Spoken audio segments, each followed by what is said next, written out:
Anong ginagawa mo rito? Hindi ka pwede dito, lumabas ka nga! Bakit pag ako pinapalabas mo? Pero pag si Kuya hindi. Ano bang pinagsasasabi mo? Umalis ka na! Trespassing ka!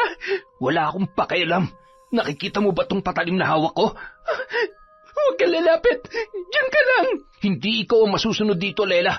Ako ang susundin mo dahil kapag umangal ka, bubutasin ko yung tagiliran mo. Nagkakaintindihan ba tayo?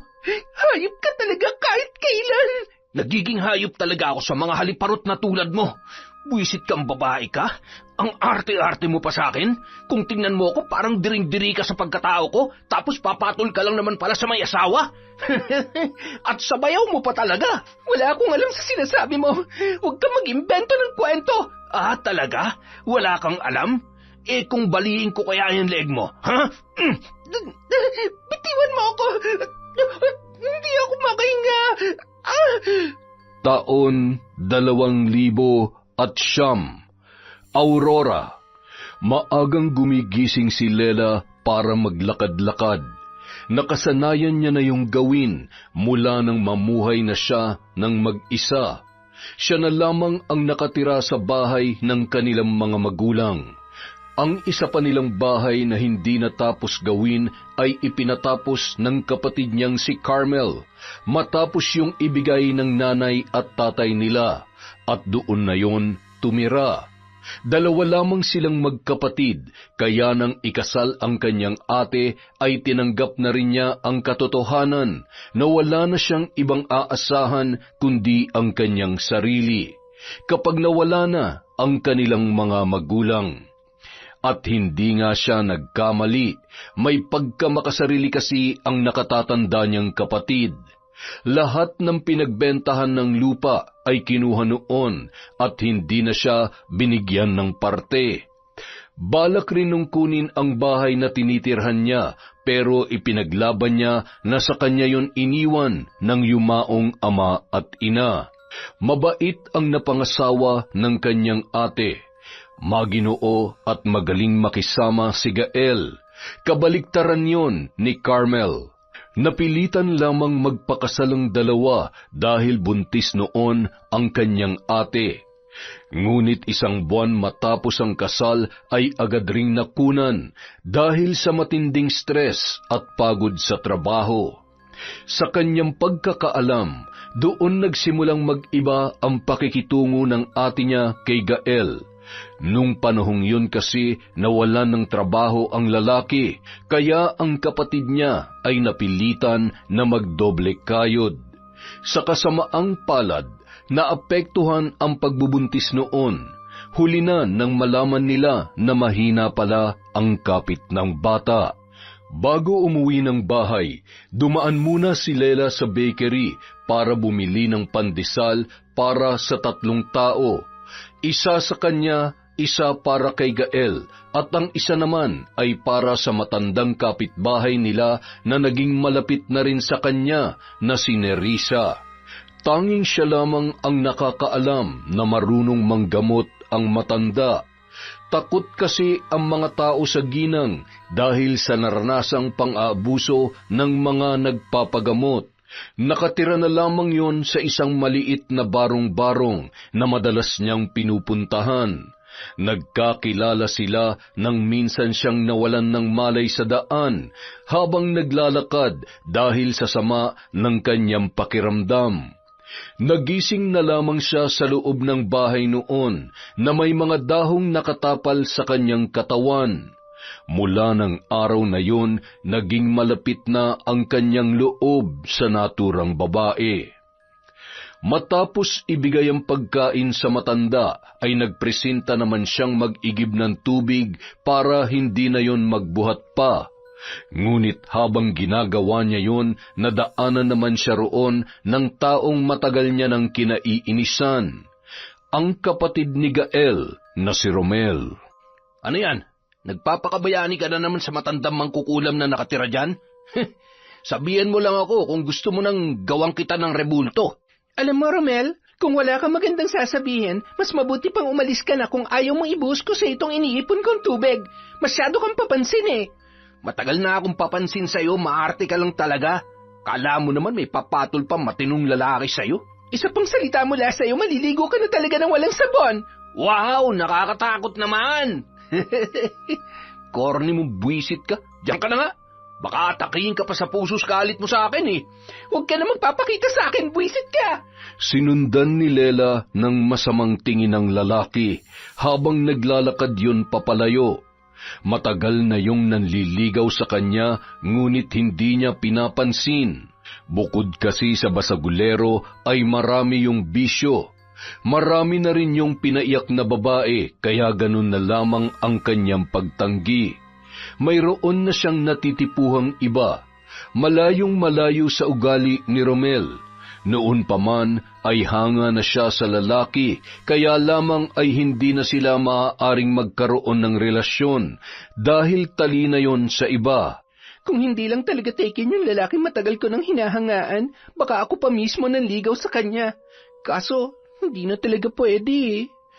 Ay, sana lang talaga dumating na yung lalaking para sa akin para hindi na ako binubwisit ni Romel. Umay na talaga ako sa mukha ng bwisit na yun eh. Samantala, maaga ring nagising noon si Gael para mag-asikaso ng maruruming damit nilang mag-asawa. Puno na ang dalawang may kalakihang basket kaya maaga niya yung sinimulan. Mula nang ikasal sila ni Carmel, siya na ang gumagawa ng mga gawaing bahay. Laba, linis ng bahay, pagluluto at lahat ng maaaring gawin doon ay nagawa niya na.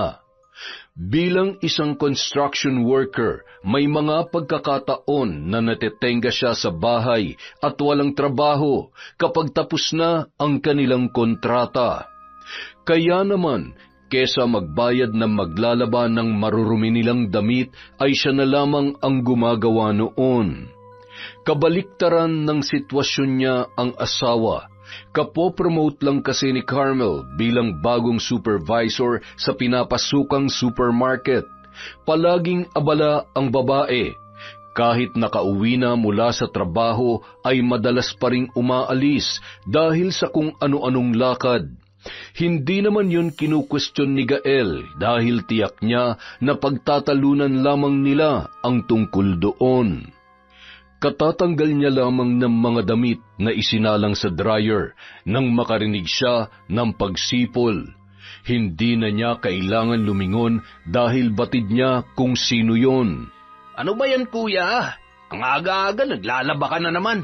Pwede mo namang ibayad yan eh. Wala akong trabaho ngayon, Romel. Kaya ayos lang kung akong gagawa nito. Langya, di ka ba naliliit na ikaw pang gumagawa niyan? Pinag-uusapan ka na ng mga kapitbahay natin, oh. Sinasabi nila na under ka raw ng asawa mo. Dati, isa ka sa mga hinahangaan dito dahil magaling ka mag-basketball, magandang pumorma. Tapos ngayon, nakikita ka na lang nila na naglalabat, naglilinis ng bahay. Ano bang masama sa ginagawa ko? Wala naman akong ginagawa dito sa bahay, kaya bakit gagastos pa kami kung pwede namang ako na lang ang gumawa? Wala akong pakialam sa sinasabi ng ibang tao. Hindi naman sila parte ng pamilya ko eh. At ikaw, hindi naman ikaw ang sinasabihan nila pero parang mas apektado ka pa. Nag-aalala lang naman ako sa'yo, kuya. Di mo ako kailangang alalahanin. Ayos lang ako. Masaya ako sa ginagawa ko. Isa pa, kapag may trabaho na ulit ako, kukuha na kami ng tagalaban ng mga damit. Pasensya ka na, kuya. Pero minsan kasi parang gusto ko nang patulan yung mga nagsasabing inutil ka raw eh. At umaasa na lang sa asawa mo. Masakit din kasi sa akin yun.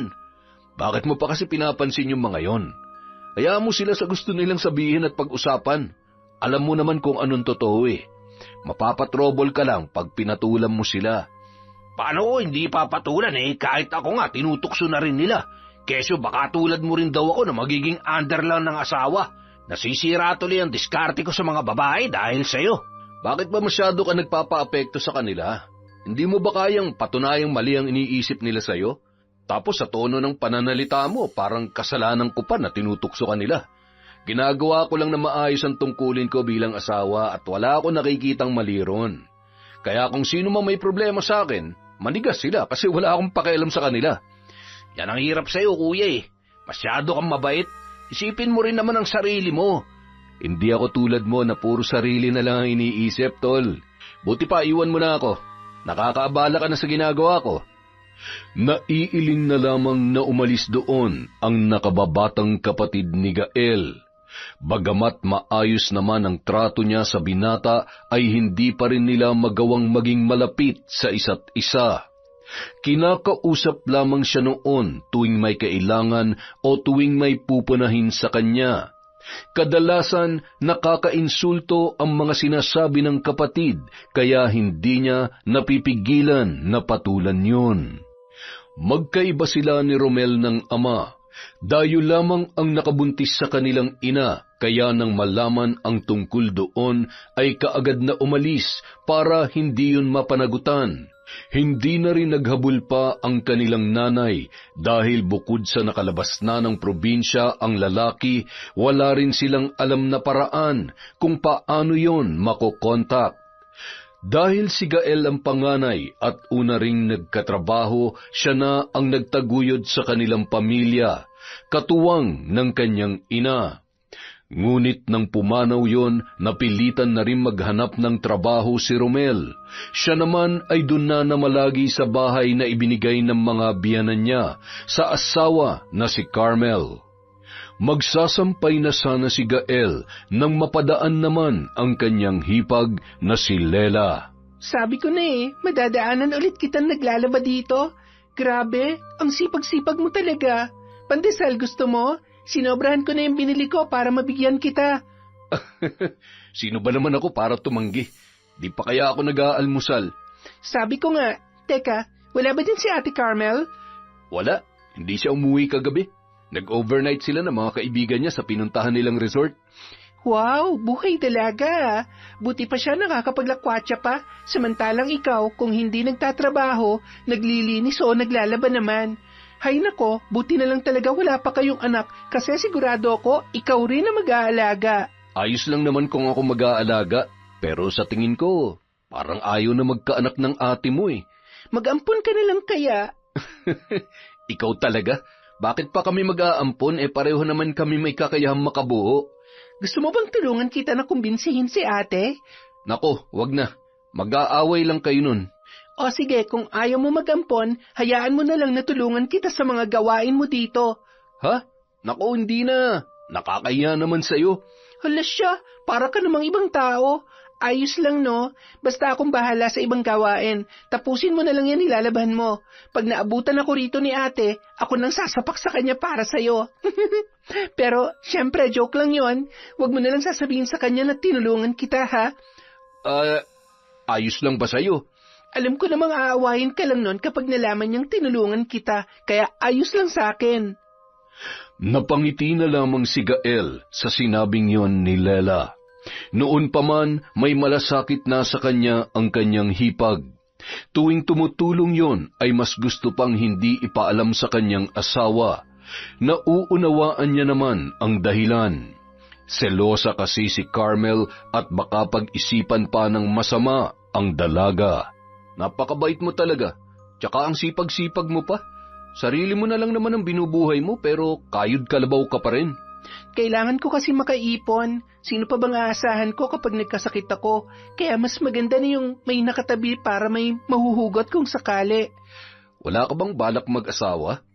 Ang swerte na mapapangasawa mo pag nagkataon. Ay sus, bolero ka talaga. Pero wala pa akong balak mag-asawa. Wala pa naman ako nagugustuhan eh. May nanliligaw sa akin pero ang tanga ko naman kung papatulan ko yon. Talaga? Sino naman? Sino pa? Di yung kapatid mong basagulero. Kahit magkadugo kayo, hindi kayo magkaugali. Kaya hindi ko siya magugustuhan. Hindi siya papasa sa akin. Tama lang yung desisyon mo. Masisira lang ang buhay mo sa kanya. Maghanap ka ng iba. Yung matino, saka may maayos na hanap buhay. Para may katuwang ka kung sakali magsama na kayo. Tsaka, kapag may boyfriend ka na, pakilala mo sa akin ha. Kikilatisin ko yun. Talaga? Paano kung di mo magustuhan? Sasapakin mo ba ng kaliwat kanan? Pagsisisihan niya na nabuhay pa siya. Tila may humaplos sa puso ni Lela sa kanyang narinig mula kay Gael. Matagal niya nang nakakausap ng ganoon ng bayaw, pero palagi pa ring may kakaibang dating ang mga sinasabi noon sa kanya. Sa isip ng dalaga, kung hindi lamang yon naging asawa ng nakatatanda niyang kapatid, baka siya pa ang nanligaw sa lalaki. Natawa na lamang siya nang maisip yon. Nagpatuloy ang magandang samahan ni Lela at Gael. Dahil malayo pa rin ang loob ni Carmela sa lalaki, tila nagkaroon ng espesyal na atensyon sa pagitan ng dalawa. Sa halos araw-araw na nakikita nila ang isa't isa, nabuo ang damdamin na hindi inakala ni Gael na mararamdaman niya para sa kanyang hipag. Anong iningiti-ngiti mo dyan? May kachat ka ba? Ha? Wala. May nabasa lang ako nakakatawa. May pinafollow kasi akong page na puro nakakatawang mga post eh. Ay, puro ka ganyan. Kung naghahanap ka kaya ng trabaho. Natanggap na ako sa inaplayan ko. Naghihintay na lang ako ng tawag para makabiyahe pa Maynila. Buti naman kung ganon. Ikaw yung lalaki sa ating dalawa pero ikaw pang nakatambay dito sa bahay. Alam mo naman kung anong trabaho ko, di ba? Kapag natapos na yung ginagawa namin, kailangan ulit maghanap ng ibang mapapasukan. Bakit ba kasi mas gusto mong maging construction worker? Ang dami namang ibang trabaho dyan O kaya, mga ibang bansa ka. Hindi naman ganun kadaling mga ibang bansa. Tsaka marami na rin akong sinubukan trabaho pero masyado talaga mababa ang sahod eh. Paano tayo makakaipon nun? Ang sabihin mo, banu ka talaga sa trabaho, kaya ayaw mong sumubok ng iba. Carmela naman, ginagawa ko naman lahat ng pwede kong gawin para makatulong sa'yo. Ewan ko sa'yo. Kung ano man yung tulong na sinasabi mo, hindi ko nararamdaman. Kasi lagi kang wala rito. Kung nandito ka lang sana di naramdaman mo yun. Alam mo, pagod na ako makipagtalo sa'yo. Ay, tiyan ka na nga. Dahil laging ganon ang takbo ng usapan ng mag-asawa, napapadalas ang paglabas ni Gael ng sama ng loob kay Lela. Lagi naman siyang pinakikinggan at dinadamayan ng dalaga, bagay na mas lalong nagpalala ng kanyang nararamdaman. Ang problema, hindi niya yon magawang maamin dahil inaalala niya ang maaaring gawin ni Carmel kapag nalaman noon na may mahal na siyang iba. Isang gabi, umuwing nakainom si Gael. Inaya siya ng kanyang katrabaho na may kaarawan nung araw na yon. Hindi niya naman talaga ugaling maglasing kaya tumagay na lamang siya ng kaunti bilang pakikisama. Ngunit habang naglalakad, malalim siyang napaisip at naalala lahat ng masamang pagtrato sa kanya ni Carmel mula nang mawala ang kanilang magiging anak. Hanggang sa hindi niya na namalayan na ang daang tinatahak niya ay hindi na pauwi sa kanila, kundi patungo sa bahay ng mga yumao niyang biyanan, kung saan nakatira si Lela. Samantala, naghahanda na noon sa pagtulog ang dalaga nang bigla siyang nakarinig ng sunod-sunod na katok. Kaagad siyang nagtungo roon at nang buksan niya ang pintuan, tumambad sa kanya ang malungkot na muka ni Gael. Napasinghap siya nang bigla na lamang siya noong niyakap ng mahigpit. Sa takot na may makakita sa kanila ay iginiya niya ang lalaki sa loob ng bahay. Ano nangyari? Umiyak ka ba? Ang bigat-bigat ng nararamdaman ko, Lela. Hindi ko na alam ang gagawin. Ha? Bakit? Nag-away na naman ba kayo ni ate? Palagi naman kami nag-aaway. Pero hindi lang yun ang dahilan kung bakit ako naguguluhan ngayon. Ano? Ikaw. Ha? Teka, paano naging ako? Ang gulo mo Alam mo, mabuti pa, ihatid na kita sa inyo para... Hindi, ayoko. Dito lang ako. Hindi ako lasing kung yun ang iniisip mo. Nakainom lang ako ng konti pero alam ko at malinaw pang isipan ko nung pumunta ako rito. Pero hindi ka kasi mukhang okay Hindi talaga, dahil hirap na akong pigilan at itago ang nararamdaman ko para sa iyo, Lela. Ha? Anong ibig mong sabihin? Lela, mahal na kita. Maniwala ka, sinubukan kong pigilan ang sarili ko na maramdaman to. Pinigilan ko kasi iniisip ko na baka magalit ka sa akin pero bahala na. Kung hindi ko pa to sasabihin sa iyo ngayon, baka mawala na ako sa katinuan. Pero may asawa ka na. At kapatid ko pa. Naisip ko na yan bago ako umamin. Pero hindi ko kaya magsinungaling tungkol sa nararamdaman ko para sa iyo. Huwag ka sana magagalit pero ikaw lang ang nagpaparamdam na may tao pa palang kayang magmalasakit sa akin ng ganito. Sa iyo ko naranasan yung pagmamahal na matagal ko nang hindi nararanasan kay Carmel. Baka naman nararamdaman mo lang yan kasi lagi kayo magkaaway ni ate. Lela, hindi.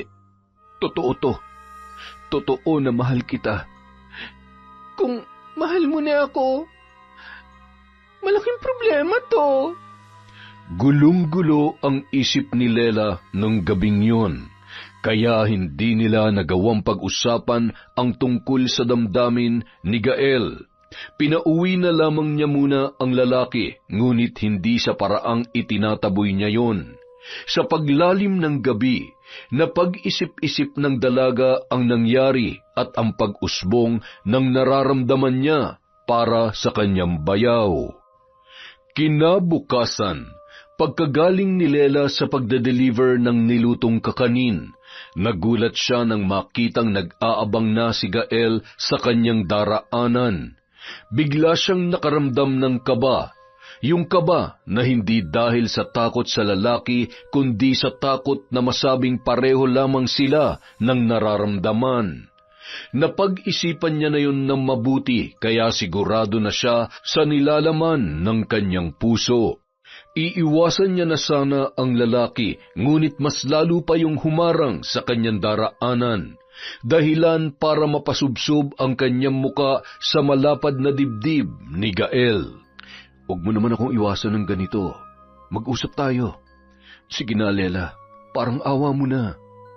Hindi mo kailangan magmakaawa sa akin. Halika, sumunod ka. Sa bahay na tayo mag-usap. Baka may makakita at makarinig sa atin dito. Tumango na lamang ang lalaki at agad na sumunod sa kanya. Malalaki ang mga hakbang ni Lela na tila iniiwasang makaagaw ng atensyon sa mga makakakita sa kanila.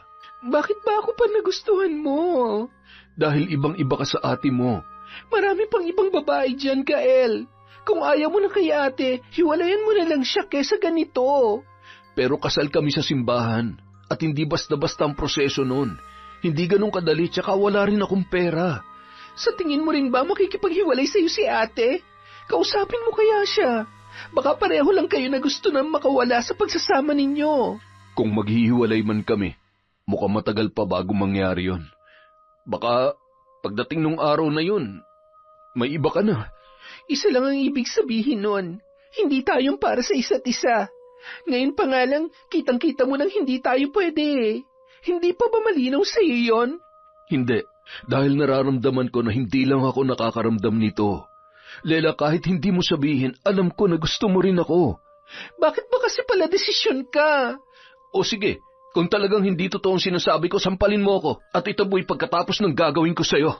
Napasinghap na lamang si Lela nang lumapat ang labi ng lalaki sa nakaawang niyang bibig dahil sa pagkagulat. Hindi siya kaagad nakakibo mula sa kinatatayuan at nanatiling nakatitig kay Gael. Nawari nagsusumamo ang tingin sa kanya. Marahas siyang napalunok saka nagbaba ng tingin.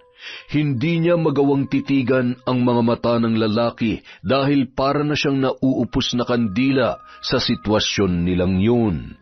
Lela, kung talagang wala kang nararamdaman para sa akin, sabihin mo na agad. Itaboy mo na ako. Saktan mo na ako para hindi na ako mangulit sa iyo. Kasi hanggat alam ko may pag-asa ako, hindi ako titigil. Totoong nararamdaman ko at hindi to dahil lang sa panlalamig sa akin ng ate mo. Ikaw na ang gusto kong makasama, Lela. Hindi na siya. Ano ba naman kasi yan, Gael? Bakit mo ba ako pinapahirapan ng ganito? Kung nakontento ka na lang sana na magkaibigan lang tayo, hindi sana. Kung hindi ko to gagawin, baka mawalan na ako ng pagkakataon. Kaya kahit alam kong mali, sumubok ako. Gusto ko lang naman malaman kung anong nararamdaman mo eh. Hindi mo kailangan makipagrelasyon sa akin. Yun lang ang makakapagbigay ng katahimikan sa isip ko, kaya sige na, Lela.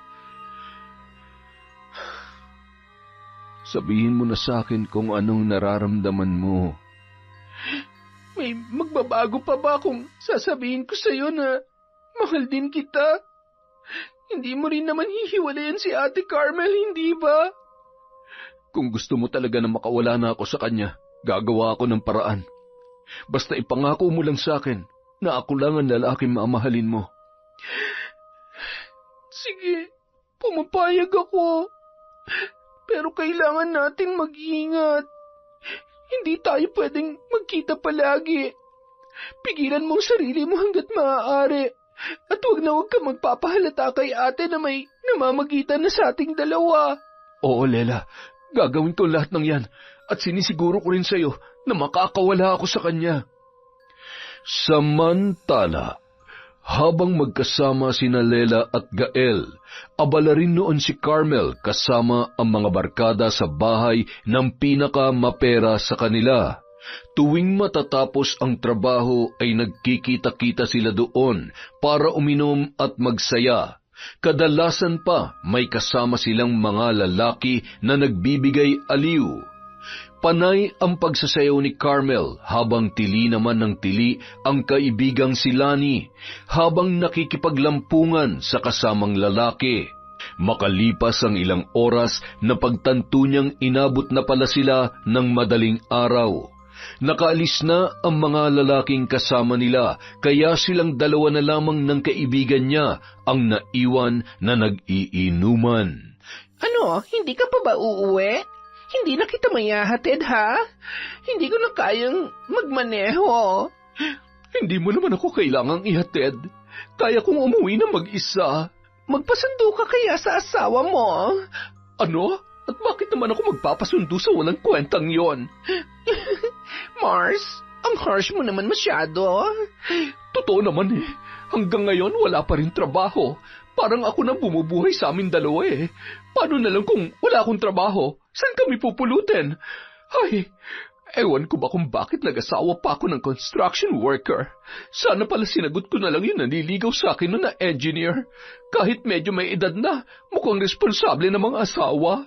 Responsable nga lang ba ang hanap mo? O yung makapalang pitaka?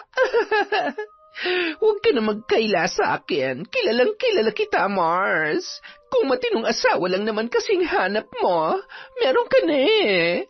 Mabait naman si Gael. Masipag. Wala ka nang gagawin sa bahay niyo pag-uwi kasi natapos niya ng lahat. Yun nga lang, ayaw natin ng walang pera. Magastos tayo eh. Hindi ko nga alam kung bakit nagsasama pa rin kami ngayon. Eddie, hiwalayan mo na kaya? Para ano? Para maging usap-usapan kami sa amin? Nako, marami silang kamag-anak doon na chismosa. Sigurado ako na gagawan nila ng issue kung bakit kami naghiwalay. Saklap naman pala ng buhay mo, Mars. Hirap kang makawala. Pero ito ha, seryosong tanong. Mahal mo pa ba ang asawa mo? Hindi na. Matagal na akong walang nararamdaman sa kanya. Nagsasama na lang kami dahil kasal pa rin kami. Nakakainis nga eh. Ganap na ganap pa rin siya sa pagiging asawa niya sa akin. Ni hindi ko nga siya matingnan gaya ng dati eh. Bakit ba kasi pinatatagal mo pang pagsasama niyo kung ganyan din naman pala mangyayari? Nako, Marsa, ang daming lalaki dyan. Hindi mo sila kailangan makarelasyon. Hindi ka matatali sa kanila. Kaya kung ako sa'yo, makikipaghiwalay na talaga ako kay Gael. Sayang siya pero pas talaga sa walang pera. Mag-aalas 4 na ng madaling araw nang makauwi si Carmel. Ngunit nagtaka ang babae nang sumalubong sa kanya ang matinding katahimikan pagpasok niya sa bahay. Nagpalinga-linga siya sa paligid habang hinahanap ang kanyang asawa. Ngunit kahit nakarating na siya sa kabilang kwarto ay wala pa rin doon si Gael. Naiiling na lamang siyang pumasok sa kanyang kwarto para magpahinga. Nagpasalamat na lamang siya na hindi niya na kailangan pang harapin ang lalaki dahil wala siyang ganang makipag-usap doon. Sa paglipas ng mga araw, naging kapansin-pansin kay Carmel ang madalas na pag-alis ni Gael at ang pagiging tila hindi na apektado noon sa lamig ng kanyang pakikitungo. Alam mo, may napapansin ako kay Gael. napapansin na ano? Ewan ko, pero parang hindi na siya apektado na hindi ko siya pinapansin. Kapag pareho kaming nasa bahay at naabutan ko siya ron, parang hindi niya na ako nakikita. Parang wala na siyang pakialam. Paano mo naman nasabi yan, Mars? Di ba mahal na mahal ka ng asawa mo? Yun ang pagkakaalam ko. Kasi dati tuwing darating ako ng bahay, inaalok niya pa akong kumain. Kinakausap niya ako kahit hindi ko siya pinapansin. Teka lang ha, hinahanap-hanap mo na ba ngayon ang atensyon ng asawa mo? Akala ko ba hindi mo na siya mahal? Hindi na nga. Nagtataka lang ako na biglang may nagbago sa kanya. Baka naman kasi pareho na kayo ngayon. Parehong ano? Na may kinakalantari ng iba kaya hindi na apektado ng nalalamig niyong relasyon. Baka may nagpapasaya na rin sa kanya. Imposible. Wala naman akong kilalang babae na lagi niya nakakasama. Tsaka hindi ganun ang pagkakakilala ko sa kanya. Loyal siya sa babae. Noon yon, nung mahal niyo pa ang isa't isa. Ngayon, baka loyal na siya sa iba, Mars. Pero hindi mo kailangan magpa-apekto ron. Ano ka ba? Mas masaya tong ginagawa natin. Mas exciting. Hindi ka kagad magsasawa dahil hindi lang iisang lalaki na nakakasama at nakikita natin araw-araw. Mula nang maging kaibigan ni Carmel si Lani, wala na silang ibang ginawa kundi ang gumimik, makipaglandian sa mga lalaki at mamuhay na parang mga dalaga. Tulad niya, may asawa na rin si Lani pero nakipaghiwalay yon para malayang gawin ang mga ganoong bagay. Madali silang nagkasundo dahil natukso siyang gawin din ang nakasanayan na ng kanyang kaibigan. Doon niya lamang napagtanto kung gaano kasaya na maging ganoon kalaya, kaya hindi niya na inalintana ang iisipin at mararamdaman ng kanyang asawa. Isang gabi, mag-aalas 12 na nang makauwi si Carmel. Maaga pa yon kumpara sa madalas niyang pag-uwi. Ngunit dala ng kalasingan, nagpasya na si Lani na siya ay ihatid na pauwi dahil hindi na siya maaasikaso ng kaibigan. Balak kasi nung lumabas kasama ang lalaking nakilala sa isang dating site. Nang makababa ng kotse si Carmel, halos hindi niya na makita ng maayos ang kanyang daraanan dahil sa pagkahilo. Maya-maya pa, naramdaman na lamang niyang may humawak sa kanyang braso para pigilan ang kanyang pagkabuwal sa kanyang dinaraanan. Daan-daan lang. Baka sumubsob na yung mukha mo sa lupa niyan. Bakit ka ba kasi naglasing ng ganyan? Akala ko kung sino nang humawak sa akin eh. Ikaw lang pala, Romel. Halika, ihatid na kita sa inyo. Ayokong umuwi. Ha? Bakit ka nandito kung ayaw mo naman palang umuwi? Napilitan lang ako magpababa dito dahil may lakad pa si Lani. Sino naman Lani yun? Wala ka ng pakiron. Basta ayokong umuwi. Ang gulo mo naman kausap eh. Saan naman kita dadalhin yan? Kahit saan.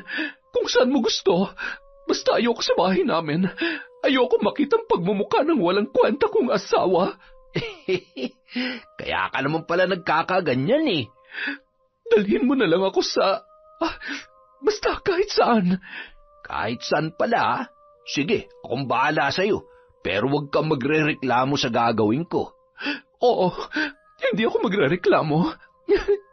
Promise. Sinamantala ni Romel ang kalasingan ng kanyang hipag. Kaya imbis na iwi, ay dinala niya na lamang yon sa bahay ng kaibigan niyang tulad niya na isa ring mahilig sa babae. Natuwa pa ang dalawa na mapagtanto nila na wala yun ni katiting na pagtutol sa kanilang ginagawa. Langya, di ko akalaing game na game ka pala sa ganito. Mukhang sanay na sanay ka ng dalawang umaano sa iyo ah. Kung alam mo lang, Romel. Pambihira, napaka-wild mo palang babae ka. Alam ba yan ng kuya ko? Kailangan niya pa bang malaman? Tsaka wala akong pakialam kung ano man ang mararamdaman niya sakaling malaman niyang ginagawa kong kalokohan. Gaga ka rin eh, no? Ang tinutino na nga ng kuya ko, sinayang mo pa. Ni minsan hindi yun tumingin sa ibang babae. Tapos ikaw, mukhang marami ng lalaki ang nakatikim sa'yo. Maikli lang kasi ang buhay. Ano ka ba? Hindi magiging masaya kung ikukulong ko lang ang sarili ko sa boring na relasyon namin ng kuya mo. Minahal ko naman siya noon eh. Pero hindi na ngayon. Ayoko na sa kanya. Ganun ba? Edi kung ayaw mo na sa kanya, sa amin ka na lang. Promise, hindi ka maiinip sa presensya namin. Hindi mo kami pagsasawaan. Ano, payag ka ba? Sino ba naman ako para tumanggi? Napangisi na lamang si Romel sa sinabing yon ni Carmel. Hindi niya akalaing mabubuo sa kanila ang isang relasyon na hindi niya iniisip na papasukin ng asawa ng kanyang kuya. Kilala kasing maselan at maarte ang babae, kaya batid nila na hindi yun basta-basta papatol sa kung sino-sino lamang. Romel, walang dapat makaalam ng tungkol dito, ha? Maliwanag? Maliwanag pa sa sikat ng araw. Basta hindi pwedeng basta-basta ka na lang ayaw, ha? Alam ko, pero ang kapalit nun, ititiko mo yung bibig mo. May isa pa sana akong hihilingin sa'yo eh. Ano yon? Baka naman pwede mo akong bigyan kahit pang-inom lang. Ano? Napaligayan na nga kita, hihingi ka pa sa akin ng pang-inom? Masyado ka naman yatang sinuswerte. Maliit lang naman na halaga yun. Sa lagay mo ngayon, mukhang paldo ka na eh. Kaya sige na. Promise, mananahimik ako. Tikom ang bibig ko sa lahat at walang makakaalam ng ginagawa natin. Ipagtatanggol pa kita sa mga tsismosa rito. Talaga? Siguruhin mo lang na kakayanin mong linisin ang pangalan ko, ha? Oo naman. Magtiwala ka lang. Oh, heto. Tama na muna yung 500. Ay, pwede na to. Salamat, Ate Carmel, ha? Dahil maliwanag na nung mga oras na yun, gumawa ng paraan si Romel kung paano makakalabas ng bahay si Carmel na walang ibang makakakita na galing siya doon. Pagdating niya sa bahay, nagulat siya nang madatnan si Gael na prenteng nakaupo sa sala habang nanonood ng telebisyon. May pagkain ba tayo dyan? Hindi pa ako nagluluto. Ano? Bakit hindi pa? Ako lang naman ang kakain eh. Ang alam ko kasi, hindi ka uuwi ngayon. Parang hindi ka na nga rito nakatira eh. Busy nga ako, di ba? Busy? Saan? Sa trabaho pa rin ba yan? O baka naman may iba ka ng pinagkakaabalahan? Ano bang pakialam mo? Oo nga pala. Wala nga pala dapat akong pakialam dahil kahit nagsasama pa tayo, matagal mo nang ipinaparamdam sa akin na hindi mo na ako asawa. Ano, gusto mo na ba makipaghiwalay? Sabihin mo lang dahil handang-handa na ako, Carmel. Wow! Bakit parang sa ating dalawa ikaw pang sabik na makipaghiwalay? Bakit, Gael? May iba ka na bang babae? Ano naman ang pakialam mo? Ayaw mo ang pinakikialaman kita sa mga ginagawa mo, di ba? Kaya bakit nagtatanong ka sa akin ng ganyan? Gusto ko lang malaman dahil ayoko maging usap-usapan tayo ng mga tao rito. Talaga? Kung ayaw mo naman pala na pinag-uusapan tayo ng ibang tao, pues ayusin mo yung sarili mo. Sila na mismo nakakakita sa iyo na madaling araw ka nang umuuwi. At ngayon, muntik ka pang abuti ng tanghali sa kung saan ka man nagpalipas ng gabi. Mukhang walang patutunguhan ng pag-uusap na to. Wala talaga kung lagi mong iiwasan na pag-usapan ng problema. Ikaw kasi ang problema sa ating dalawa. Napabuntong hininga na lamang si Gael sa inasal ng kanyang asawa. Hindi na lamang siya sumagot para hindi na mas lalo pang lumala ang away nilang dalawa. Ngunit may parte sa kanya na nakukonsensya dahil hindi niya pa magawang sabihin sa asawa na gusto niya nang makipaghiwalay. Habang tumatagal, humahaba rin ang panahon na niloloko niya si Carmel. Sabado ng umaga, kasalukuyan nagluluto ng almusal si Lela nang maramdaman niyang may yumakap sa kanyang bewang. Hindi niya na kailangan pang lumingon nung mga sandaling yon dahil alam niya kung sino ang naroroon. Ang aga mo naman yata ngayon. Gusto ko kasing matikman ang luto mo eh. Yun lang? Parang hindi naman. O sige, sasabihin ko na kung bakit.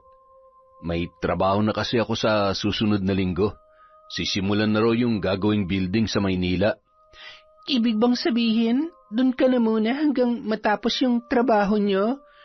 Oo, pero pwede naman akong umuwi tuwing linggo. May motor naman ako eh.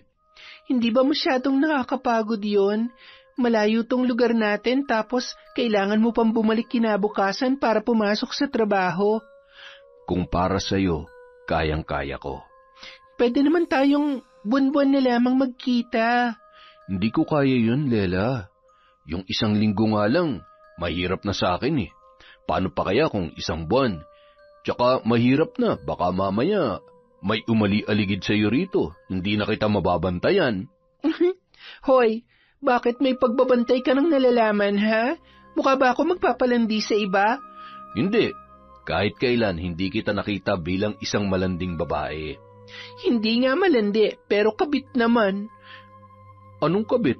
Huwag mong tawagin ang sarili mo na ganyan. Bakit? Yun naman ang totoo eh. Hindi lang tayo legal, pero kung tutuusin, asawa ko lang naman si Carmel sa papel. Ikaw na mahal at gusto kong makasama habang buhay. Naging malaking pagsubok kina Lela at Gael ang pagkakalayo nilang dalawa. At nung mga panahon na yon, mas lalong umaligid sa dalaga ang nakababatang kapatid ng lalaki. Kung noon ay sinasadya lamang ni Romel na mapadaan sa kanyang tinutuluyan, sa pagkakataong yon, pinupuntahan na siya ng binata para ayaing lumabas. At mukhang wala yung balak na sumuko sa babae. Nakarating naman kay Carmel ang tungkol sa ginagawa ni Romel na pagporma sa kanyang kapatid na si Lela. Sa hindi maunawa ang dahilan, nakaramdam siya ng matinding pagkairita sa kanyang natuklasan. O ate, napadaan ka. May kailangan ka ba? Wala. Gusto ko lang silipin tong bahay kung naaalagaan ba ng maayos. Palagi naman ako naglilinis dito. Nangako ako kina nanay at tatay noon na hindi ko pababayaan tong bahay kaya... Baka naman nagpapapunta ka na ng kung sino-sino rito. Ha? Nako, hindi. Hindi ako basta-basta tumatanggap ng bisita, maliban na lang kung kamag-anak natin. Huwag na tayong maglokohan, Lela. Wala naman tayong kamag-anak na bibisita rito. May nakarating na balita sa akin. Pinupuntahan ka raw dito ni Romel. Si Romel? Nako, pumupunta talaga yun dito pero hindi ko naman siya pinapapasok ng bahay, no?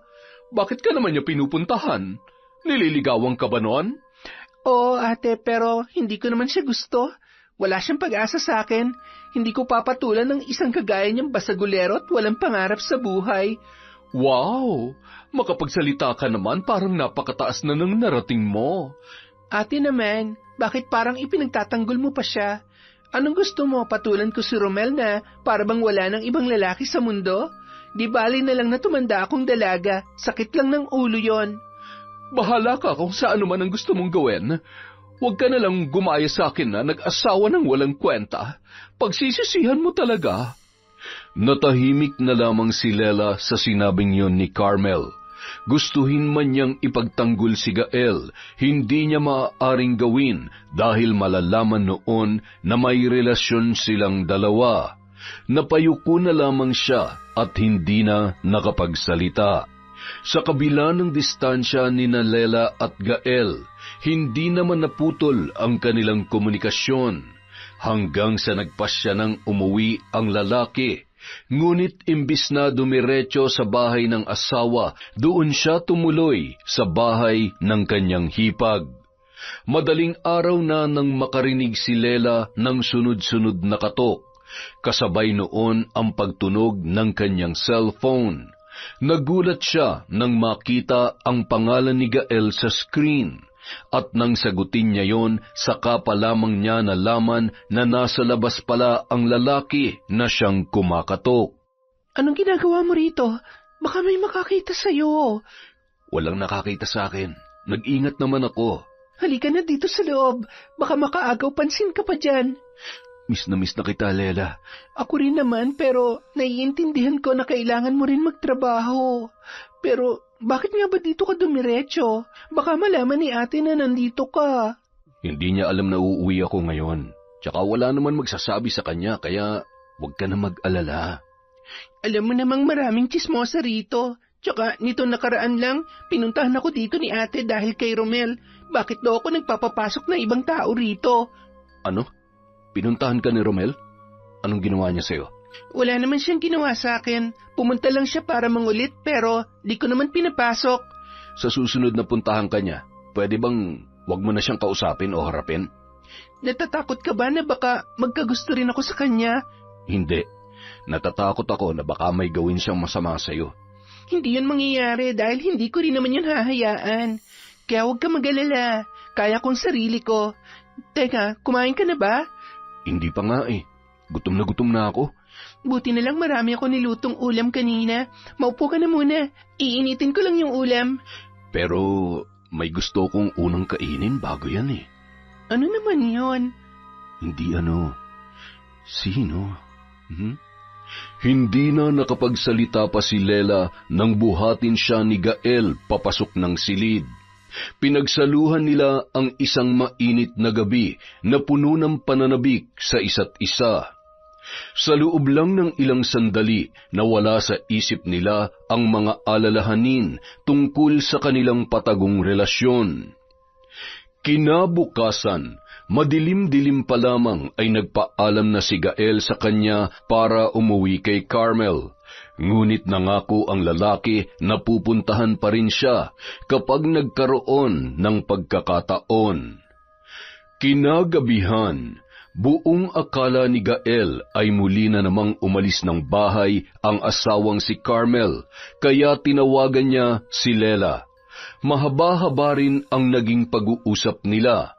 Nagpalitan ng malalambing na salita habang wala siyang kaalam-alam na noon ay lihim na nakikinig sa kanila ang kanyang asawa na nasa loob lamang ng kabilang silid.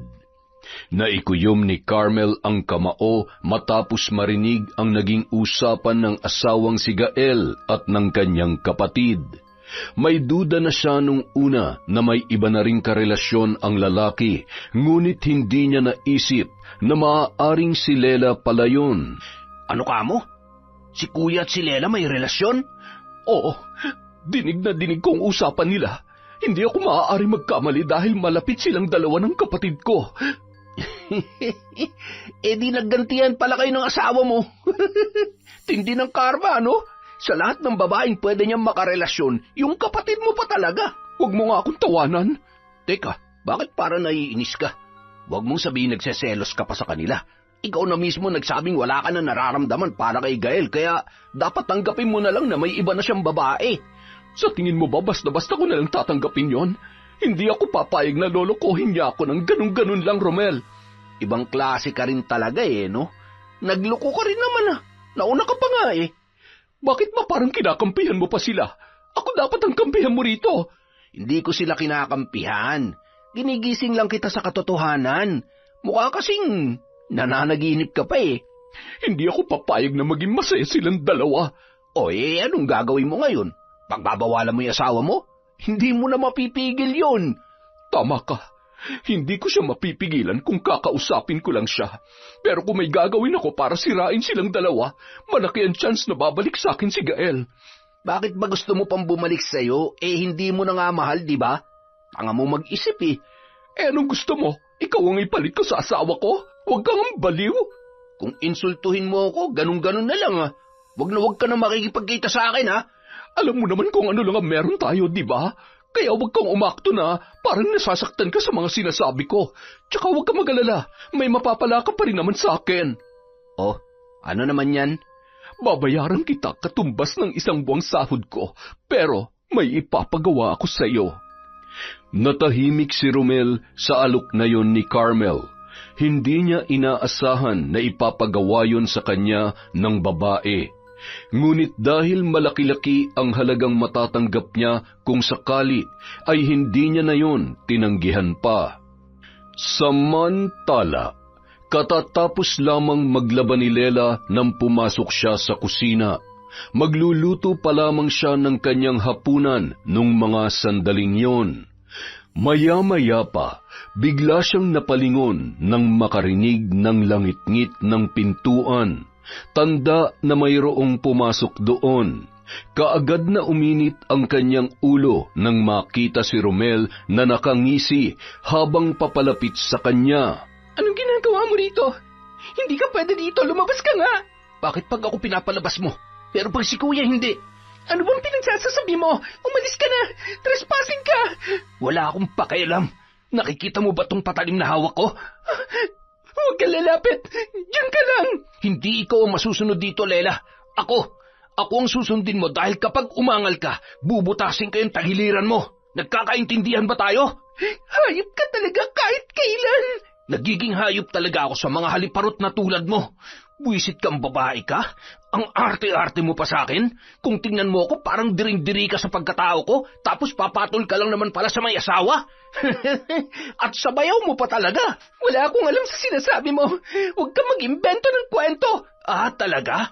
Wala kang alam? Eh kung baliin ko kaya yung leg mo, ha? Bitiwan mo ako! Hindi ako makahinga! Binitiwan nga ni Romel ang dalaga, ngunit kinaladkad niya yon patungo sa kwarto. Pagkatapos ay sinigundahan ng suntok sa sikmura. Dahilan para mamilipit yon sa sakit at hindi na makakilos pa. Sinamantala niya ang pagkakataon para ilak ang pinto sa kusina na naiwan niyang nakabukas. Pagbalik sa silid, binusalan niya ang bibig ni Lela at pinagsamantalahan. Nagpumiglas at nanlaban pa rin ang dalaga sa kabila ng panghihina. Ngunit sa muling pagsuntok sa kanya ng lalaki ay nawalan na siya ng ulirat. Kinabukasan, nagising na lamang si Lela na masakit ang buong katawan at hindi makabangon mula sa kinahihigaan. Nang ilibot niya ang paningin, nanlaki ang kanyang mga mata nang makita si Romel na nakahiga sa kanyang tabi. Bumilis ang kanyang paghinga at nagnilid ang mga luha nang mapagtantong pareho sila na walang saplot.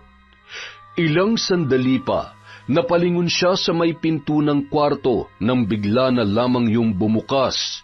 Parang tinakasan ng kulay ang kanyang muka nang tumambad ang gulat na si Carmel nang makita silang magkasama ni Romel sa kama.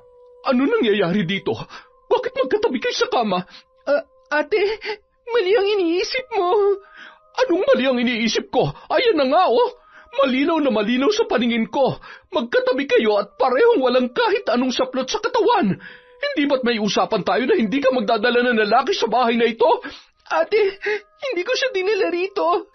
Bigla na lang siyang dumating kagabi at pinagsamantalahan niya ako. Teka, anong pinagsamantalahan? Huwag mo nga akong binabaliktad, Lela. Ikaw ang may gusto na may mangyari sa ating dalawa. Gusto ko na nga sanang umuwi kagabi, pero sabi mo, dito lang muna ako eh. Sinungaling ka, hayop ka! Sinigmuraan mo pa nga ako ng ilang beses kaya ako nawalan ng malay eh. Napakahayop mo! Lumayas ka dito! Eh di alis. Buisit naman na buhay to. Matapos kitang pasayahin kagabi, ganyan pang gagawin mo sa akin? Wala kang utang na loob, Lela. Ginamit mo lang ako para makaraos ka. Nang makaalis si Romel, saka lamang siya muling hinarap ni Carmel. Sinubukan niyang magpaliwanag muli sa ate at ipinakita rin ang mga pasa sa katawan, ngunit hindi siya noon pinaniwalaan. Sabihin mo na lang ang totoo kung may relasyon kayo ni Romel. Huwag mo lang itago sa akin. Wala nga kaming relasyon, ate. Pinagsamantalahan niya ako. Wala nga akong gusto sa hayop na yun tapos babalik ta rin niya pa ako. Sinira niya ang buhay ko. Napakahayop niya. Demonyo siya! Ay, tigilan mo na nga yung kadramahan mo, Lela. Mas maiintindihan pa kita kung nagsabi ka na lang ng totoo dahil matanda ka na para pagbawalan pa kita makipagrelasyon. Pero ang akin lang, huwag mong bababuyin tong bahay na iniwan sa atin ni nanay at tatay. Kahit kailan, hindi ko binaboy ang bahay na to. Kung ayaw mo maniwala sa akin, sige, patutunayan ko sa iyo na nagsasabi ako ng totoo. Maghapong hindi lumabas ng bahay ang dalaga. Nakailang text at tawag na sa kanya si Gael, pero ni isa sa mga yon ay hindi niya sinagot. Hindi niya alam kung paano kakausapin o haharapin ang lalaki dahil sa nangyari. Pakiramdam ni Lela, hindi na siya matatanggap pa ni Gael. Gustuhin man niyang pumunta sa istasyon ng mga pulis para i-report ang panggagahasa sa kanya ni Romel, ngunit mas nangibabaw ang kanyang pag-aalinlangan dahil batid niyang mahihirapan siyang patunayan ang nangyari sa kanya, gayong kahit ang mismong kapatid niya ay hindi siya magawang paniwalaan. Dahil sa hindi pagpaparamdam ni Lela, napilitan nang umuwi si Gael para alamin kung anong nangyari. Ngunit bago pa man yun magawa ng lalaki, ay hinarang na siya ni Carmel. Saan ka na naman pupunta? Kailan ka pa nagkaroon ng pakialam kung saan ako pumupunta? Matagal na akong parang hangin sa paningin mo, di ba? Pupuntahan mo na naman ba si Lela? Ano bang pinagsasasabi mo dyan? Huwag ka na magmaang-maangan. Alam ko na ang tungkol sa inyong dalawa. Gagawa ka na nga lang ng kalokohan, hindi mo pa ginalingan magtago. Kung ano man yung iniisip mo, nagkakamali ka. Talaga? Narinig ko nga ang pag-uusap niyong dalawa eh. Dinig na dinig ng tenga ko, Gael. Kaya huwag mo na akong gawing tanga. O sige, sabihin na natin may relasyon nga kami. Ano naman ngayon? May magbabago pa ba? Halos pandirihan mo na nga ako eh. Matagal mo nang pinaparamdam sa akin na hindi mo na ako asawa. Pero kahit anong mangyari, kasal pa rin tayo. Oo, kasal pa nga tayo. Pero ginagawa mo ng gusto mo noon pa. Kahit hindi mo sabihin, alam ko na may ginagawa kayong kalokohan ng kaibigan mong si Lani. Kilala kong hilat siya nun. Tapos ngayon, kung pagsabihan mo ako, parang ang linis-linis mo. Ikaw ang babae, pero ikaw ang unang gumawa ng hindi maganda. Ako lang ba? Paano kung sabihin ko sa iyo na yung babaeng sinasamba mo ngayon, may tinatago rin baho sa pagkatao niya, ha? Huwag mo nang siraan sa akin si Lela. Mabuting tao yon, hindi katulad mo. Wow! Santa naman palang tingin mo sa kanya. Ang tindi nun, ha? Sa pagkakaalam ko, hindi gawain ng isang santa ang nakita ko sa kwarto niya. Anong ibig mong sabihin? Hindi ka ba nagtataka kung bakit hindi ka kinakausap ni Lela? Paano mo nalaman na hindi niya ako kinakausap? Basta alam ko lang na hindi kanya magagawang kausapin matapos ko siyang mahuling may kasiping na lalaki sa kama. Imposibleng wala silang ginawa buong gabi. Pareho silang walang saplot eh. Pero baka mas magulat ka pa kapag sinabi ko kung sino ang lalaki ni Lela. Walang iba, kundi ang kapatid mo na si Romel. Naikuyom ni Gael ang mga kamao dahil sa kanyang narinig. Kilala niya ang ugali ni Carmel at kilala niya rin si Lela, kaya hindi niya yon kaagad pinaniwalaan. Sa kabila ng pagpipigil sa kanya ng asawa, ay nagpatuloy pa rin siya sa pagpunta sa dalaga para makausap yon tungkol sa nangyari. Ilang sandali pa, kahit inabot na ng ilang minuto si Gael sa labas ng bahay ni Lela, ay hindi pa rin siya pinagbubuksan ng dalaga. Hindi rin yun sumasagot at hindi rin nagpakita sa kanya, hanggang sa napilitan na lamang siyang umalis na mayroong panlulumo. Di ba sinabi ko na sa'yo? Hindi ka kakausapin noon. Wala na siya mukhang maihaharap sa'yo kasi ako na mismo nakahuli sa kanilang dalawa ni Romel. Ngayon, kung ayaw mo pa rin maniwala sa akin, ba't hindi mo kausapin ang kapatid mo? Sigurado kung hindi yun makakapagsinungaling sa'yo. Tumigil ka na. Hanggat hindi si Lela nakakausap ko, wala akong paniniwalaan sa mga sinasabi mo. Ano ba kasing meron sa kanya, ha? Bakit ganyan ka nalang kabaliw sa babaeng yon? Lahat ng wala ka. Ang kapal ng mukha mo. Naging matino naman akong asawa sa iyo nun, ha? Kung di mo lang sana pinakita sa akin na wala kang kwenta, hindi sana tayo ahantong sa ganito. At talaga ako pang sinisisi mo ngayon? Ikaw ang gumagawa ng problema, Carmel. Ginawa ko ng lahat para lang patunayan ng sarili ko sa'yo, pero hindi pa rin yun sapat. Kaya ngayong ibinabaling ko na sa ibang atensyon ko, wag na wag mo akong pakikialaman. Dahil wala ka ng karapatan. Samantala, walang patid ang luha ni Lela nang maramdaman niyang umalis na si Gael na matyagang naghihintay sa labas ng kanyang bahay. Tanghali na pero hindi pa niya nagagawang maghanda ng makakain. Ilang araw na rin siyang nilalagnat. Hindi niya na maalagaan ang kanyang sarili dahil sa kanyang pinagdaraanan. Ilang sandali pa, nakarinig naman siya ng marahang pagkatok. Wala sana siyang planong buksan yun kung hindi niya lamang narinig ang boses ni Nerissa. Alalang-alala ang ginang nang makita ang kanyang itsura. Kaagad siya noong inasikaso, nagluto yun ng pagkain at nagdala na rin ng mga herbal para sa kanya. Bagamat hindi madali para kay Lela, ikinuwento niya na sa ginang ang nangyari. Mula nung pasukin ni Romel ang kanyang bahay at hindi niya na nagawa pang makasigaw dahil sa pananakit ng lalaki. Awang-awa sa kanya si Nerissa. Kaagad noong naisip si Gael na madalas niyang maikwento, sinabihan niya ang ginang na humingi ng tulong sa kanyang bayaw. Ngunit tumanggi siyang gawin yon dahil sa kanilang relasyon. Nagtaka siya nang hindi na ikinagulat ng matanda na mayroong namamagitan sa kanila ng lalaki.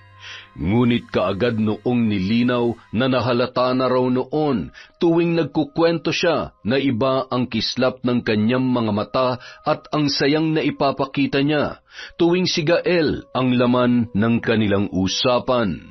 Sa maikling sandali na nakausap ni Lela si Nerissa ay bahagyang gumaan ang kanyang kalooban. Hindi umalis doon ang ginang hanggat hindi bumubuti ang kanyang pakiramdam. Ngunit ang pinaka hindi niya inaasahan ay nang sabihin ni Nerissa na may ituturo yun sa kanya kung gusto niyang makaganti kay Romel. Noong una, nag-aalangan siya dahil hindi niya alam kung ano ang paraang ituturo sa kanya ng ginang. Hanggang sa malaman niya na hindi lamang pala panggagamot ang kaya nung gawin, kundi pati na rin ang pambabarang. Nang malaman ni Lela na may pag-asa pa siyang makamit ang hustisya, ay mas lalong tumindi ang galit na kanyang nararamdaman para kay Romel. Habang taimtim na nagdarasal si Nerissa sa itinuturing na Panginoon, sinusubukan niyang unawain ang mga salitang sinasambit noon. Kaya lamang ay sadyang hindi niya yon maunawaan. Ilang sandali pa, napatitig sa kanya si Nerissa na wari alalang-alala. Manang, bakit po? Hindi lamang isang tao ang may kagagawan na nangyari sa'yo. Dalawa ang imaheng nakikita ko. Ano pong ibig niyong sabihin? May kasabwat po si Romel? Oo, babae siya. At nararamdaman ko na malapit siya sa'yo.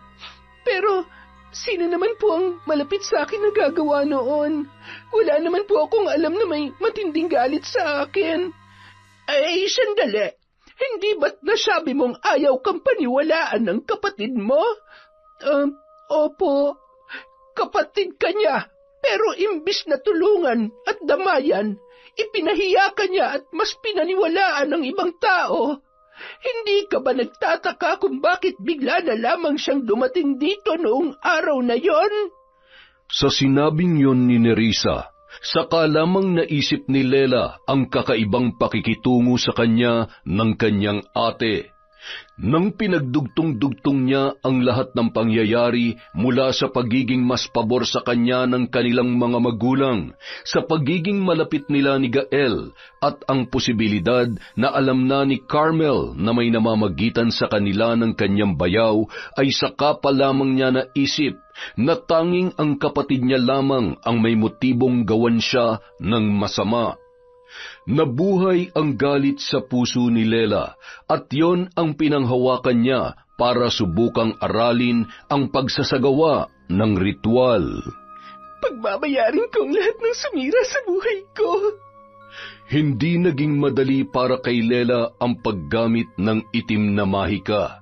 Ilang beses siyang nakaranas ng mga bangungot sa mga gabing dumaraan mula nang turuan siya ni Nerissa sa pambabarang.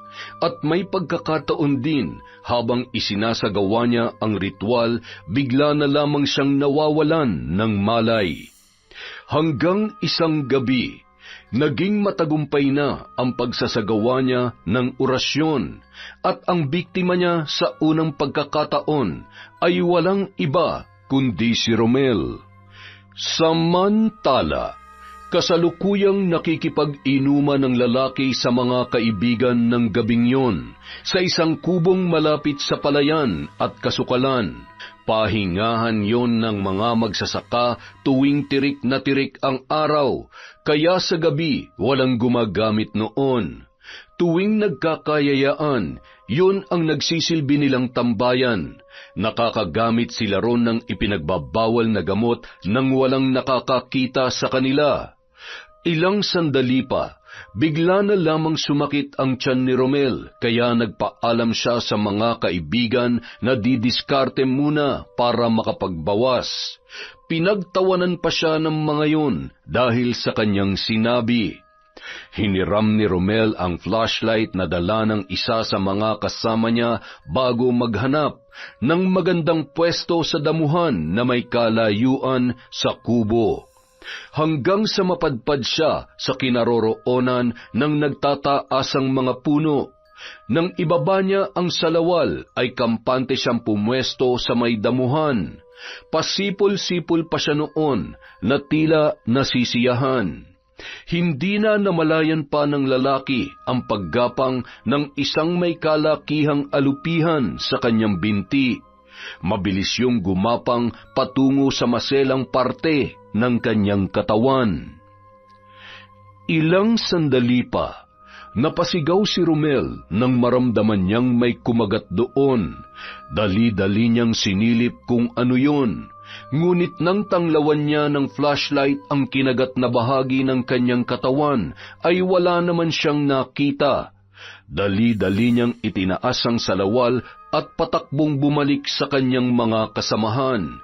Pero nang makabalik na siya sa kubo, wala na ron ang kanyang mga kaibigan. Ngunit ang kanyang ipinagtataka ay kung bakit naroon ang kanyang kapatid na si Gael. Kuya, anong ginagawa mo rito? May pag-uusapan tayo. Teka, yung mga kaibigan ko, nasaan na? Pinalis ko na. Binantaan ko sila na tatawag ako ng pulis kapag hindi pa sila umalis. Kuya naman, panira ka naman ng gabi. Ano bang trip mo? Aray ko, boring na buhay mo kaya ginagawa mo yan, oh. Putya naman, oh. Eh di sana sinabi mo na lang agad para naisama ka namin. Kailangan natin mag-usap. Gusto kong malaman kung bakit mo ginahasa si Lela. Ano? Ginahasa agad? Yan ba sinabi sa inong babaeng yun? Aray ko, kuya naman, ako ang kapatid mo. Ako dapat ang paniwalaan mo, hindi yung babaeng yon. Matagal nang inis na inis sa iyo si Lela at alam ko kung anong tipo niya sa isang lalaki. Kaya hindi ako naniniwala na may relasyon kayong dalawa. Ano bang alam mo, kuya? Sa malayo ka nagtatrabaho at hindi mo naman nakikita lahat na nangyayari dito eh. Kahit hindi ko nakikita, alam ko kung anong totoo. Sinungaling ka. At talagang pinaniwala mo pa si Carmel para lang pagsabihan ng masasakit na salita ang sarili niyang kapatid. Ang sabihin mo, masyado ka na nagiging bulag sa pagmamahal mo sa Lelang yun. Baka nakakalimutan mo, kuya, may asawa ka. Pagtuunan mo ng pansin yung asawa mo, hindi yung pakikipaglandian mo sa ibang babae. Aray. Hindi ka talaga aamin? Sige, yan ang desisyon mo, ha. Huwag na huwag kang hihingi ng tulong sa akin kapag dumating na ang karma mo. At hindi rin ako mananahimik lang. Gagawa ako ng paraan para managot ang dapat managot sa nangyari kay Lela. Eh di gawin mo, magsama kayong dalawa mga buwisit. Aray ko. Pag-uwi ni Romel ng gabing yun, imbis na matulog ay napilitan siyang magbabad sa tubig dahil sa nararamdamang init ng katawan. Halos hindi na siya umalis sa tabi ng poso kahit pagod na siya sa pagbobomba. Maya-maya pa, nakaramdam na rin siya ng pangangati. Nagsimula yun sa mga braso niya hanggang sa namula na ang buo niyang katawan.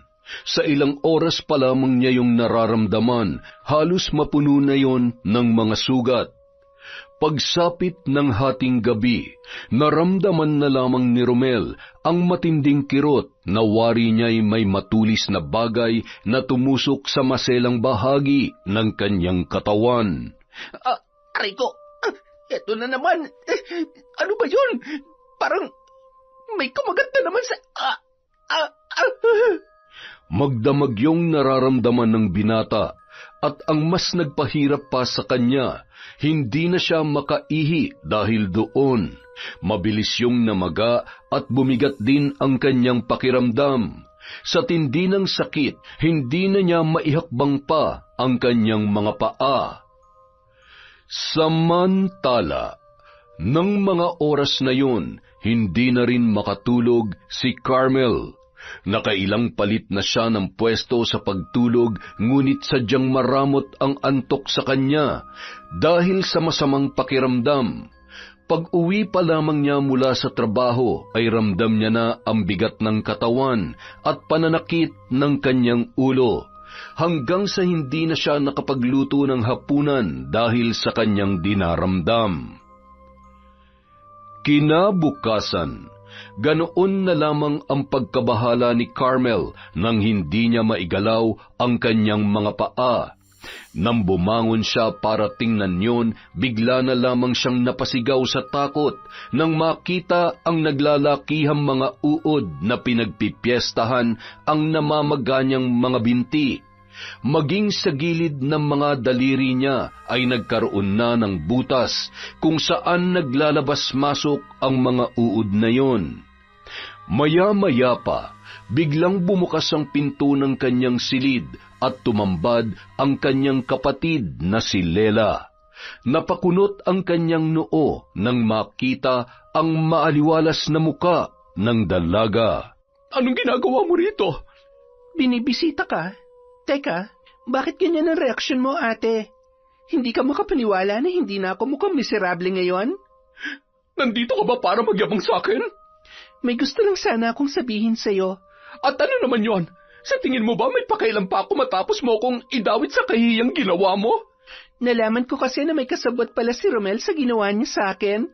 Hindi ako interesadong malaman yan. At yung kasabot na yon, siguradong nagdurusa na rin ngayon, katulad ni Romel. Bakit? Anong ginawa mo, ha? Sa mga oras na ito, unti-unti na nilang pinagdurusahan ang kahiyupang ginawa nila sa akin. Kung hindi ko man makukuha ang hustisya sa legal na paraan, kahit dito man lang, sana makabawi ako sa pagsira nila sa buhay ko. Teka, di ba may pasok ka ngayon sa trabaho? Bakit hindi ka pa rin tumatayo, ate? May masakit ba sa'yo? Hayop ka!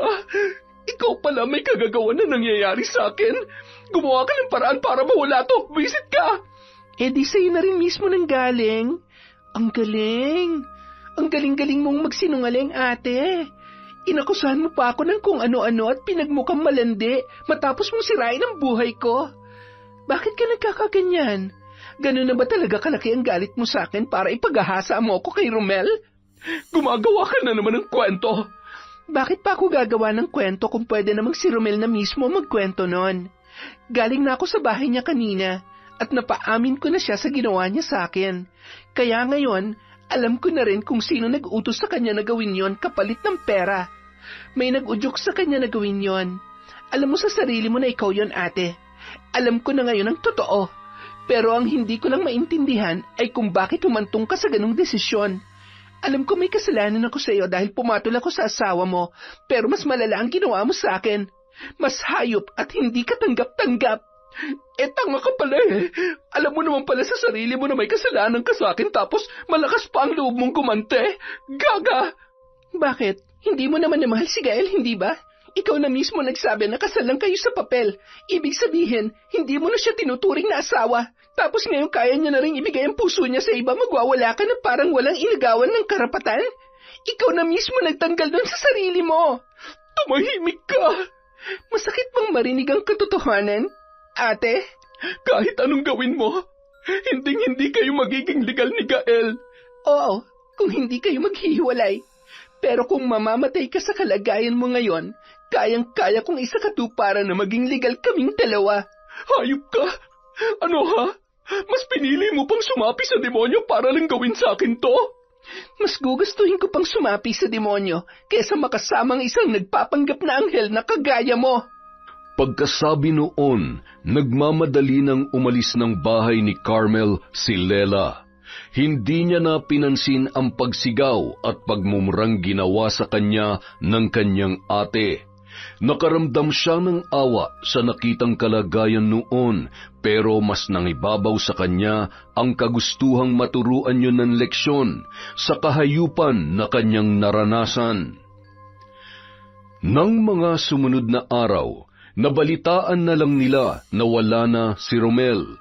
Hindi na kinaya ng lalaki ang matinding paghihirap sa sumpang ipinataw niya roon bilang kabayaran sa ginawa noon sa kanya. Naging usap-usapan ang pagkawala ng binata dahil sa karumal-dumal nitong itsura. Halos humiwalay na ang mga binti sa katawan dahil sa pagkabulok ng mga yon. Ngunit higit na nagpakilabot sa mga nakakita ang paghiwalay ng maselang bahagi ng kanyang katawan na pinagbahayan ng napakaraming uod. Natakot ang ilan sa mga residente sa lugar dahil tanging isang mabagsik na mangbabarang lamang daw ang may kakayahang gumawa noon. Sa kabila naman ng nagawa ni Romel, binigyan pa rin siya ni Gael ng disenteng libing. Ngunit hindi niya na hinanap o inalam pa kung sino ang bumarang sa kanyang kapatid. Inisip na lamang niya na pinagbayaran lamang ni Romel ang mga naging kasalanan noon, kaya humantong siya sa ganoong kapalaran. Matapos ang libing ni Romel ay kinuha na rin ni Gael ang mga gamit niya sa bahay nila ni Carmel para bumukod na. Nakita niya na nahihirapan na rin ang asawa at paulit-ulit pang nagmamakaawa na huwag niyang iwan. Ngunit nakarating na rin sa kanya ang ginawa ng pag-utos kay Romel, kaya hindi niya magagawa pang pakisamahan ang babae. Tinawagan niya na lamang ang kaibigan na si Lani para may makaramay kahit papaano ang kanyang asawa. Ngunit nilinaw niya na hanggang doon na lamang ang kaya niyang gawin. Nakahanap na siya ng maayos na paupahan malapit sa trabaho sa Maynila. Balak niya sanang isama doon si Lela, ngunit hindi pa sila nagkakausap ng dalaga. Bago siya umalis, dumaan muna siya sa bahay ni Lela sa pagbabaka sakali na magkausap sila at makumbinsi niya yon na sumama sa kanya. Kumusta ka? Bakit ka nandito? Hindi mo na ako dapat nilalapitan. Baka pandirihan ka rin ng mga tao dahil ang alam nila, napakalandi kong babae. Mga agaw ng asawa. Wala akong pakailam sa mga sinasabi nila, Lela. Alam ko na kung anong totoong nangyari. Biktima ka sa ginawa ni na Carmel at Romel. Mag-isa mong hinarap lahat. Kaya, hayaan mo naman sana na samahan kita. Nadamayan ka. Walang nagbago sa nararamdaman ko para sa'yo. Hindi kita huhusgahan o pandidirian gaya ng iniisip mo. Tanggap kita at mahal na mahal kita, Lela. Hindi na nakapagsalita pa ang dalaga nang yakapin siya ni Gael ng mahigpit para iparamdam na hindi siya iiwan ng lalaki kahit anong mangyari. Nag-usap sila ng masinsinan nung araw na yun, hanggang sa makumbinsi siya ni Gael na sumama na lamang sa Maynila para makalayo sa mga tao na nanghuhusga sa kanya. Nang makalipat na sa Maynila kasama ni Gael, naging mas payapa ang isipan ng dalaga. Wala na siyang naging balita pa kay Carmel mula nang sila ay umalis. Basta ang alam niya, nagsagawa ng orasyon si Nerissa para bawiin ang sumpa na ginawa niyang pambabarang. Ayaw niya na kasing balikan pa ang gawaing yon dahil batid niyang hindi rin yon ikatutuwa ni Gael. Nagawa man niyang kumapit sa dilim para makamit ang hustisya, hindi naman niya inabuso ang natutunang kakayahan. Pinili niya rin na manatili na sila lamang ni Nerissa ang nakakaalam tungkol doon. Itinuon na lamang niya ang atensyon sa pagbuo nila ni Gael ng sarili nilang pamilya. Araw-araw ipinararamdam sa kanya ng lalaki kung gaano siya kamahal at pinahahalagahan. Doon siya nakaramdam ng kalayaan. Doon niya rin naranasan na mahalin ng lalaki na itinitibok ng kanyang puso, na walang naririnig na kahit ano paman na panghuhusga. Yun! Napakaganda naman nun, anak ng teteng. Haha, dahil dyan, meron po tayong shout-out. Simulan po natin kay Christine Victorino, kay Cherry, kay Klekle, Princess at Tonton from Antonio Ortenes Jr. Hi po kay Finky Rusi 14, kay Azenar Noriv, sa Alvarado family at kay Annalisa Alvarado, kay Febe Rañada Toledo. Hi po kay Cristina Peru, kay Ray Buendia, Billy Ray, Jenny May from Lucy Buendia. Hi din po kay Maria Cecilia Aventurado, kay Queenie Domini at Ador Kalubayan from Adorio Tonight. Hi po kay Princess Apple C. Crimen. Hi kay Kim Legaspi, kay Janmer Garcia, Jimmy Tan, Hayashi Megan, Ami Viray, Hilario Patra Jasmine. Hello din po kay Sydney Crosswind, kay Rowena Dumanat, kay Jonah Lopez, Bachansila. Hello po kay Yasi Gem Channel from Singapore. Hi kay Mami Risa, kay Mercy Grace Sioting, kay Weng Orasyon, May Fugaban, Neneng Leonora, Elizabeth Dungka, kay Grace Manego, Manny Maniego, Annabel Villa, kay Edgardo Fontanilla, kay Jessica Sobremonte, kay Cherry Mukbang ASMR. Hello po kay Elsa Aquino, Vicky Yabut at sa Yabut family, kay Christiel Mamado, kay Betty Velasco. Hi po kay Jomer Master Jr., kay Michael Angelo Pogi ng Bakery ni Mercy. Hello din po kay Eliza, kay Corazon Ingay, kay Roslyn Jimenez. Hi kay Lady Dam, kay Freya Sai at Mikay Candido from Lola Rosemary Casonete. Hello po kay Jency, kay Jenna, kay Juliana, kay Jairel, Michael at Jairine from Josephine Beroya. Hello po sa Nagas, Rosero, Diez, Barbolino at Capisnon family of Masbate from Juliet Capisnon. At syempre sa Camerino at Falyarcuna family of Dasmariñas Cavite from Edna Camerino. Maraming salamat po ulit sa walang sawang pagsuporta sa Kwentong Enteng.